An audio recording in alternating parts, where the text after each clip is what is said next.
Israeli नागरिक सुरक्षा agency ने बताया कि शुक्रवार को गजा में हुए सैन्य अभियानों में 50 लोग मारे गए। सेना ने गजा शहर पर अपने हमले तेज कर दिए हैं।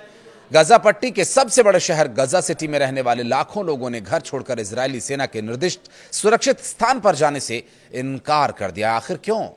सवाल यह भी है। नमस्कार, मैं हूं आशीष त्रिपाठी और हमास के गढ़ माने जाने वाले इस शहर पर इजरायली सेना लगातार गोलीबारी और बमबारी कर रही है। इतना ही नहीं, यहां की खाद्य सामग्री की आपूर्ति भी रुकी हुई है। और इस बीच गजा पट्टी में शुक्रवार को इजरायली सेना की कार्रवाई में 50 लोगों के मारे जाने की सूचना है। इजरायली सरकार ने गजा सिटी पर कब्जा करने और उसे बनाए रखने की घोषणा की है। हमास के प्रभाव वाले इस शहर में ही इजरायली बंधकों के होने का अंदेशा है। माना यह जा रहा है कि हमास यहां पर आम जनों को ढाल बनाए हुए है, जिससे इजरायली कार्रवाई में होने वाले खून खराबे से इजरायल को वैश्विक आलोचना का सामना करना पड़े। गजा सिटी और शहर वही शहर है ये जिस पर इजरायली सेना ने 23 महीने के हमलों के बाद भी कब्जा नहीं किया और इसके उपनगरों को इजरायली सेना ने खाली करा लिया है। लेकिन सघन आबादी वाले शहर में जमीनी कार्रवाई तेज नहीं हो पा रही है। इजरायली सेना फिलहाल शहर की ऊंची इमारतों को हवाई हमलों से ध्वस्त कर रही है, जिससे वहां से निशानेबाज हमले न कर पाएं और न ही इजरायली सेना की गतिविधियों को देखा जा सके। इजरायली सेना के हाल के दिनों में ऐसे 500 से ज्यादा ठिकानों को निशाना बनाया गया। इस बीच गजा पट्टी में तैनात इजरायल के रिजर्व सैनिकों ने ठिकाने छोड़ने से इनकार भी कर दिया। उन्होंने कहा कि वो गजा को कब्जे में लेकर ही यहीं पर रहेंगे। यरूशलेम में एक होटल के बाहर शुक्रवार को 2 लोगों की धारदार हथियार से हमला कर हत्या कर दी गई थी। दरअसल घायल 50 वर्षीय एक व्यक्ति की हालत अभी गंभीर बनी हुई है, जबकि 25 वर्षीय एक दूसरे शख्स को घायल हालत में अस्पताल में इलाज भी दिया जा रहा है। उसकी दशा थोड़ी बेहतर हो रही है। मरने वालों के अलावा इन लोगों को चोट भी आई थी। इजरायल पुलिस ने इसे आतंकी वारदात कहा था और इससे पहले यमन के हूती विद्रोहियों ने रविवार को इजरायल के एयरपोर्ट पर ड्रोन से हमला किया था।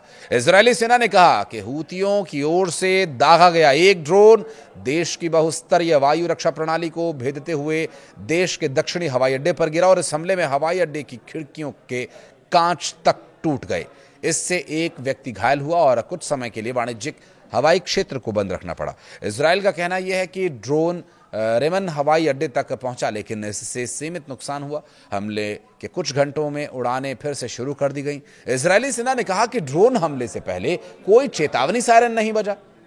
घटना के बाद ये जांच की जा रही है कि ड्रोन को पहचानने में आखिर नाकाम कैसे हुए ये और नाकामी क्यों इनके लिए एक बड़ा सबब बन सकती है, क्योंकि बहुस्तरीय एयर डिफेंस सिस्टम को फेल कर देने वाला ये ड्रोन कैसे वहां तक पहुंचा, ये एक गंभीर चिंता होगी।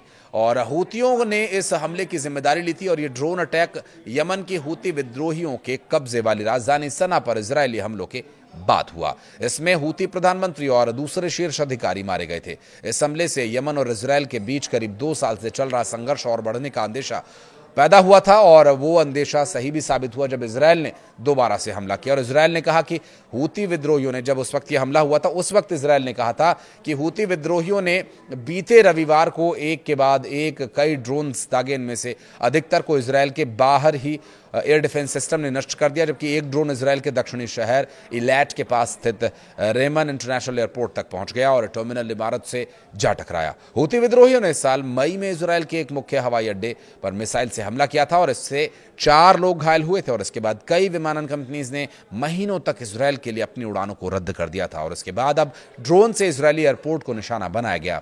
दूसरी तरफ इजरायल को लेकर अमेरिका अपने ही जाल में फंसता हुआ भी दिखाई दे रहा है, क्योंकि कतर पर इजरायली हमले के बाद अमेरिका के सामने अपने दोनों सहयोगियों के प्रति बैलेंस बनाना एक गंभीर चुनौती हो गया है। इसलिए अमेरिकी विदेश मंत्री मार्को रूबियो ने कतर के प्रधानमंत्री से मुलाकात की और अब वो इजरायल जाने वाले हैं। आपको बता दें कि इजरायल ने दोहा में हमास के सदस्यों को निशाना बनाते हुए हमला कर दिया था। इसमें कतर के भी एक जवान की मौत हो गई थी और इजरायल की इस हरकत पर डोनाल्ड ट्रंप ने भी नाराजगी जताई।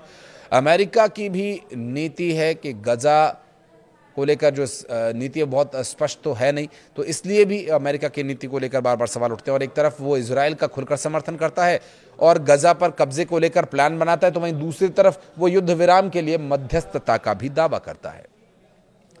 बता दें कि मार्को रूबियो और उपराष्ट्रपति जेडी वेंस ने व्हाइट हाउस में कतर के प्रधानमंत्री शेख मोहम्मद बिन अब्दुल रहमान अल थानी से मुलाकात की और इसके बाद डोनाल्ड ट्रंप के विशेष राजदूत स्टीव विटकॉफ ने उनके साथ डिनर किया। बता दें कि इजरायल ने कतर की राजधानी में तब हमला किया जब अमेरिका के ही युद्ध विराम के प्रस्ताव पर बात करने के लिए हमास के लीडर इकट्ठे हुए थे।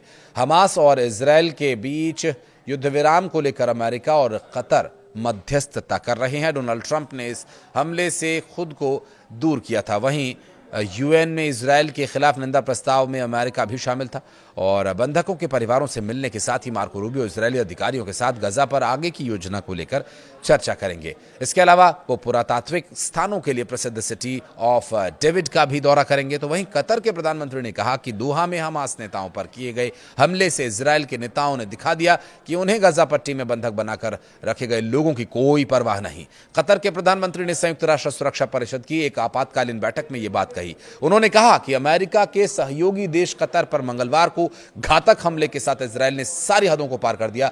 हालांकि उन्होंने यह कहा कि कतर में गजा में लगभग 2 साल से जारी युद्ध को समाप्त कराने के प्रयासों के पीछे नहीं हटने वाले। वो इन प्रयासों से वो लगातार आगे बढ़ते रहेंगे और इससे पीछे नहीं हटेंगे। रक्तपात को रोकने के लिए बिना किसी हिचकिचाहट के अपनी मानवीय और कूटनीतिक भूमिका को वो जारी रखेंगे। बहरहाल इस वीडियो को लेकर के अगर आप कुछ कहना चाहते हैं तो कमेंट सेक्शन में अपनी उपस्थिति आप दर्ज करा सकते हैं। वीडियो को अंत तक देखने के लिए बहुत बहुत धन्यवाद।